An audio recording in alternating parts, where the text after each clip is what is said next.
Y el debate es sin ninguna duda uno de los instrumentos que tenemos que ponderar. ¿Por qué? Bueno, porque nos permite llegar a una idea y esa idea probablemente nos permita en algún momento, en algún lugar, cuando se trate de definir políticas públicas, ponerlas de relieve, ponerlas en juego, tratar de ubicarnos en un plano totalmente distinto al que traíamos hasta aquí. Porque si hay algo que ha quedado en evidencia es que como venía este sistema, lo que ha generado alrededor justamente de quienes de alguna manera lo transitamos, que somos todos, ni más ni menos, bueno, que realmente eso no funcionó, que faltó discutir aquello que tiene que ver con las políticas, aquello que hace una referencia directa, ineludible a la forma en la cual vivimos. Y la forma en la cual vivimos, por supuesto, que está en jaque.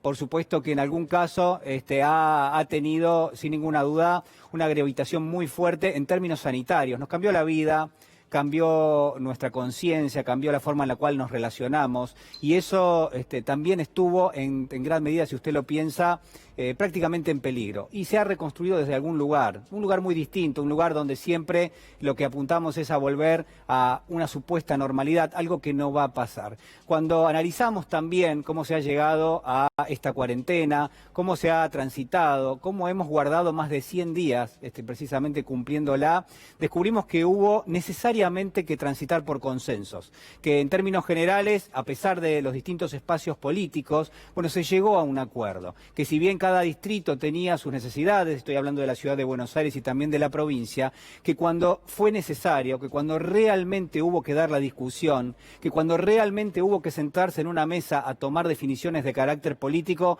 por el bien de todos, más allá de la situación particular de algunos, que cuando ese momento llegó, en la Argentina hubo una madurez suficiente como para que eso se lleve adelante. Fruto de eso es lo que estamos atravesando en este momento, fruto de eso es también que las cifras de víctimas fatales en la Argentina por COVID-19 son mucho menores a la de muchísimos países en el mundo. ¿Gracias a qué? Gracias a, en gran medida, a la madurez de nuestra dirigencia.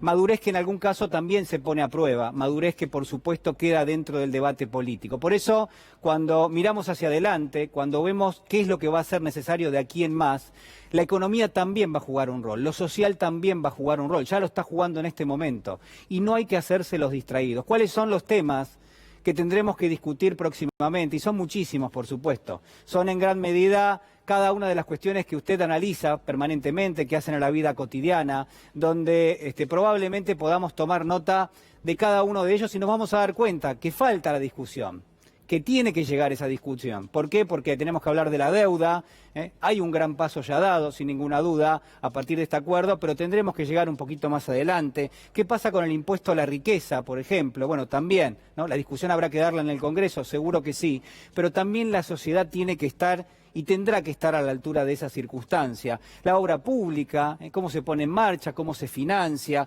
la reforma tributaria. Mire, cuando hablamos de igualdad, cuando hablamos de que baje la intensidad de la desigualdad en la Argentina, este es un tópico muy importante.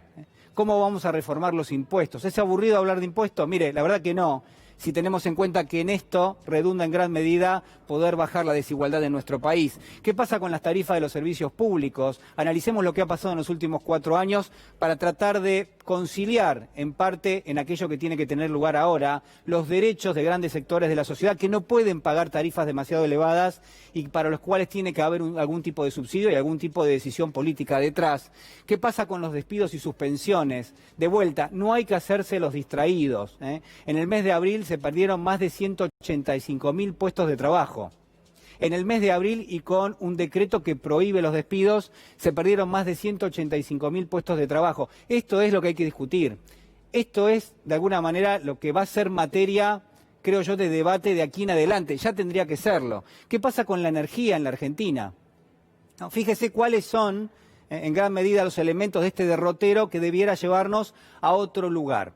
Pero está claro que en algún punto el escenario ha cambiado, que las cuestiones son totalmente distintas, que el contexto mismo realmente no ayuda, que en gran medida todos los paradigmas que conocíamos hasta aquí, paradigmas que de alguna manera también muchos trataban de enseñarnos, qué pasaba en Chile, qué pasa en Inglaterra, cuál es la política económica de los Estados Unidos. Eran todos modelos que se traían para ser copiados y que lamentablemente, digo, no funcionaron. ¿Por qué? Porque si hubiesen funcionado, quizás otra vez hubiese sido la situación económica. Pero está claro que la Argentina necesitaba otro tipo de políticas, que la Argentina necesitaba otro tipo de derechos para su sociedad y que afortunadamente hoy estamos nuevamente en condiciones de discutirlo. Deuda externa, impuesto a la riqueza, obra pública, reforma tributaria, tarifas, despidos y suspensiones, energía, forman parte todos de una agenda que está prácticamente a la misma altura de lo que veníamos discutiendo con respecto al COVID-19, que tienen que lograr un consenso, que no puede ser un ámbito de pelea esto, no se puede darle a la especulación política.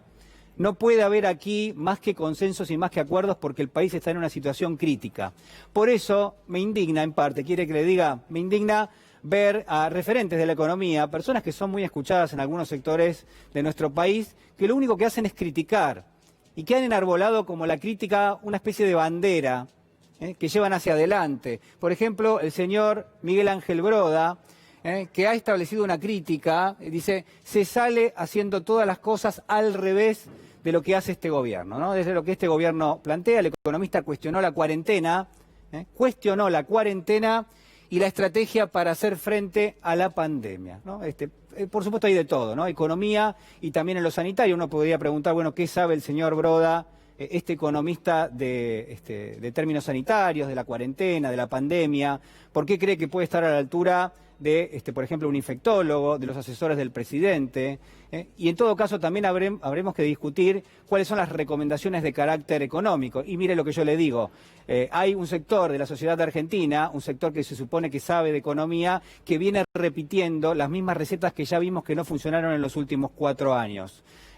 Ahora, cuando vamos a golpear la puerta del Fondo Monetario Internacional, ahí sí miramos y descubrimos que algunas cosas fueron cambiando. Con aval del Fondo Monetario, nada más y nada menos, el gobierno apura acuerdos parciales por la deuda, quiere cerrar los acuerdos de deuda y anuncia medidas para reactivar. Es lo que viene pasando esta semana. Y entonces aparecen personajes como Miguel Ángel Broda que lo que hacen es, tratan de dar marcha atrás con esto. ¿Por qué? Porque ya hay medidas, porque hay una moratoria anunciada en las últimas horas, porque hay un plan de reactivación de la obra pública, porque también hay la intención política de cerrar el acuerdo de la deuda, por más que, sin ninguna duda, uno podría objetarla en gran medida, sobre todo cómo fue contraída, en qué condiciones y bajo qué sacrificio por parte del pueblo argentino. Y todo esto es parte del debate, todo esto tiene que ser parte de una serie de consensos. Si pasa en lo sanitario, también es un deber, es una obligación de la conducción política que pase en otras cuestiones, como por ejemplo lo social y también en lo económico.